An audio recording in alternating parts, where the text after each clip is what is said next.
back off the back iron for Gonzaga. And here comes Texas. Mason, one of those freshmen. He's out of Amarillo. Another three-pointer. How about the kid Durant, who can't do anything? Leaner, around and out, battles for the rebound. Right back up, and got that one to go. You can see how he set it up with the outside shot. Matchup zone look. They're staying home. Durant trying to create himself. Fouled by Pendergraft, who thought he got all ball on it. He thought it was a clean block. Let's take another look. Yeah, Durant's one of these guys, Jay. He just elevates enough for the release. Yeah, he's not a super athlete that's going to get way off the floor, but what he does, he's so long and extends. He's awfully hard to deal with. He plays much bigger, I think, than 6'9". Would be in the NBA right now, but the league prohibits young men from entering the draft until 1 year after they leave high school. And you have to be 19 years old. And have to be 19 by the end of the calendar year they wish to be drafted. But he has called that a blessing in disguise. Fires his three, and it's too long. Nice check out by Pendergraft. Durant has it swatted away, but a foul before that shot with 6:44 remaining here in the first half as we check in with Alan Hopkins. Well, Dave and Jay, pretty much right on cue. Making it too easy was the point of emphasis for Coach Few in the huddle. He wants them to stay compact defensively. He wants them to start running more. But again, your point, Jay, is the one that Coach Few is making it way too easy on Texas, letting them off the hook. A small minds think alike.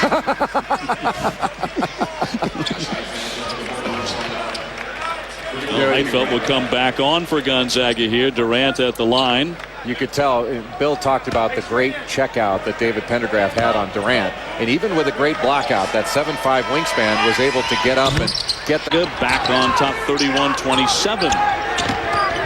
Abrams, nice kick for Durant, trying to finish. Tonight was Heifeld, but Durant got it back and did end it. You know, great players, the ball comes like an intentional walk in baseball. We have to just move on. He makes every one of them. 90% career at the line. 92 this year. His dad played at Portland. I'm sure he had a little something to do with his stroke growing up. Fargo picking up the foul here with 1:43 to go in the half, and Durant at the line. Rivio is just a gamer. Competitive kid, stubborn.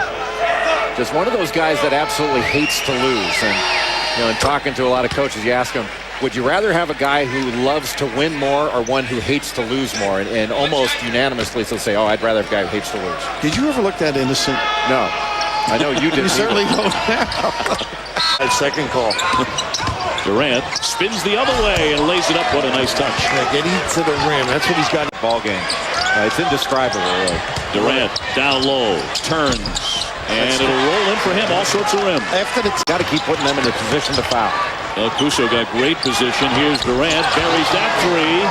He's starting to spring to life here in the second half as well. He's out. Opportunity for Texas. They've closed the gap to 55-49.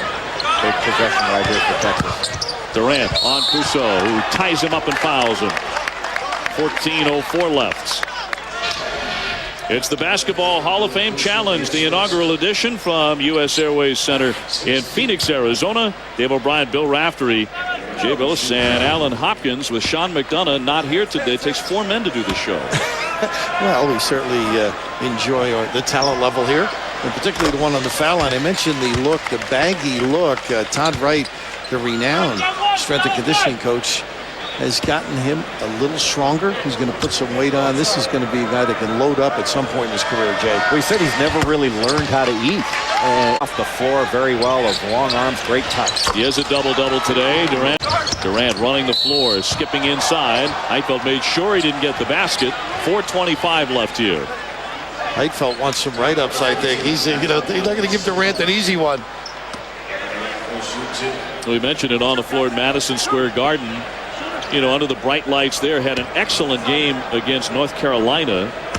And Tyler Hansbrough with 19 points and 8 rebounds in that victory over the Tar Heels. But then had to do a lot of sitting and early foul trouble in the final against Butler. A Butler team that's so disciplined, shoots the three-pointers so well, really spreads things out. And he was kind of a non-factor in that game. Yeah, you mentioned it, picking up the fouls, and the fouls he picked up were 2 cheap ones. And you will get performances like this when you start that many kids. Augustine, here's Durant. He's showing off his skills. He can run the floor, too. That's what makes him